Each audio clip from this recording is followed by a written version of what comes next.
ఓరోరి మధుమధన్మత సుయోధన దారుని రాజ్య సంపద మదంబున గోమలి కృష్ణ చూసి రంభోరు నిజోరు దేశమున నుండగ నిల్చిన దురాత్మ దుర్వారమదీయ బాహుబల దర్పిత చండ గధాభిఘాత భగ్నోరు తరోరు చేయుదు సుయోధన సుగ్రరాంతరంభునల్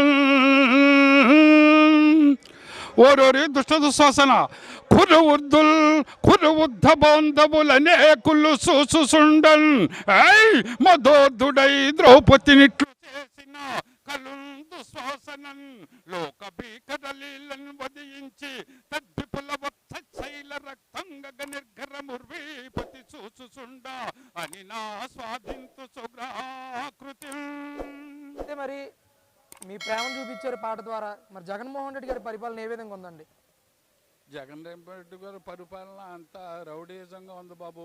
మేము ఎప్పుడు తెలుగుదేశంలో పార్టీ పుట్టిన కానించి అధ్యక్షుడు, నేను గ్రామ కమిటీ అధ్యక్షుడి కిందే ఉంటున్నాను. ఏదో ఉన్నప్పుడు పాడు చేసాం, ఇప్పుడు లేని పరిస్థితుల్లోకి వచ్చాం. ఇప్పుడు కూడా ఈ పార్టీలో కూడా ఉన్న వాళ్ళకి జై అంటున్నారు. సీనియర్ కార్యకర్తలను గౌరవించాలని మనస్ఫూర్తిగా కోరుకుంటున్నాం. ఏ విధంగా పోటీ అంటే నా ఉద్దేశం ప్రకారంగా ఇద్దరు కలిస్తే బాగుంటుందని ఉద్దేశం అండి. పవన్ కళ్యాణ్ గారు వీళ్ళను ఓటింగ్ ఉందండి, కానీ ఓటింగ్ బూతులు కూడా తెలుగుదేశానికి ఓటు అంత ఫ్రీగా వేయనివ్వరండి. రౌడీజం కింద ఉంటుంది కాబట్టి ఇద్దరు కలిస్తే చాలా 90% సక్సెస్ అవుతుందని నా అభిప్రాయం.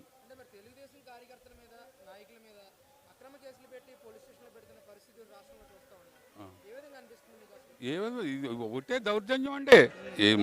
స్వాతంత్రం, వాక్ స్వాతంత్రం లేదు ఏ బాబు. ఉన్నది ఉన్నట్టు మాట్లాడతాక లేదు, అలా ఉన్నది పరిపాలన.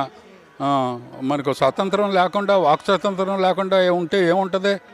రౌడీ రాజ్యం ఆ టైపులో ఉన్నది. అది పోవాలంటే యూనిట్గా అందరూ కలిసి అతన్ని గద్దె దింపాలని నాకు ఒక సీనియర్ కార్యకర్తగా. లేదమ్మా, ఎప్పుడూ లేదమ్మా ఇలాంటి పరిస్థితి.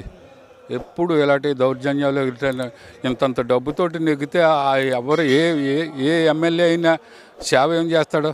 మళ్ళీ రికవరీ కోసమే చూస్తాడు. అందుకని ఈ పరిపాలన ఇలాగ ఉంది. డబ్బుతోటే డబ్బుమయం. మామూలుగా చిన్న వాళ్ళకే అసలు ఆ సాయిస్ ఉండదు ఇంకా ఉండి కొలిదని. మరి ఎక్కడికి తీసుకుపోతుందో ఈ డబ్బుది? ఇప్పుడు మనకు సంబంధం లేకపోయినా ఇప్పుడు మునుగోడు ఎలాగుంది? 100 కోట్లు 1000 కోట్లు ఖర్చు అంట. ఆ టైప్ అయితే రాజకీయం ఎవరు చేయగలుగుతారమ్మా? మరి ఆ రోజులు జయప్రకాష్ గారు నారాయణ చెప్పినట్టు ఆ రోజులు మళ్ళీ వస్తాయో రావో తెలియదు. ఆ రోజులు కావాలని కోరుకుంటున్నాం. అలాంటి రావమ్మా, అలా రాదమ్మా. మన ఆయన ఎవరో తెలంగాణలో నుంచి ఉన్నాడు, మొత్తం ఆయన నెగ్గాడు అంతకుముందు ఎలక్షన్లో.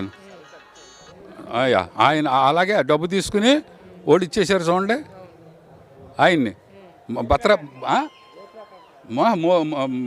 ఆయన్ని రద్దు చేయలేదేంటండి కేసీఆర్? పార్టీ నుంచి బయటకు పంపేశాడు. ఎవరైనా అండి? ఈటెల రాజేంద్ర ఎలక్షన్ లాగా జరగాలండి.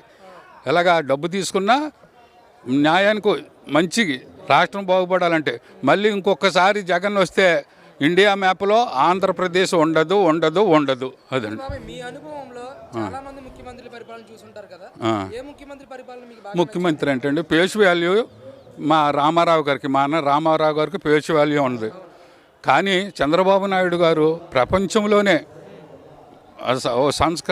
మంచి అన్ని అనుభవాలు ఉన్న పరిపాలనా దక్షుడు చంద్రబాబు నాయుడు గారు. అదండి నా ఉద్దేశం.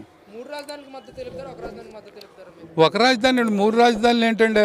ఏంటో గొయ్యి పోడ్చలేకపోతున్నాడు. ఇంక 3 రాజధానులు ఏం కడతాడా? ఒక రోడ్డు గొయ్యి పోడ్చలేదు, ఇంక 3 రాజధానులు ఏం కడతారండి? అది అవదాన్ని వాళ్ళకే తెలుసండి. అయినా సరే ఈ డ్రామాలు ఇలాగ ముందుకు పోనిస్తున్నారు బాబు. ఇంకోటి, లోకేష్ గారు తెలివైనడు అయితే అవ్వచ్చు, పరిపాలనా దక్షత ఉండొచ్చు, కానీ దానికి ఫేస్ వాల్యూ కూడా కావాలి. అందుకని నందమూరి తారక రామారావు, జూనియర్ రామారావుని కూడా పార్టీలోకి తెచ్చుకుని మీరు అందరూ కలిసి ఉండాలి అంటున్నారో ముందు ఆ కుటుంబం కలిసి ఉండేలాగా చూడమని నా కోరిక.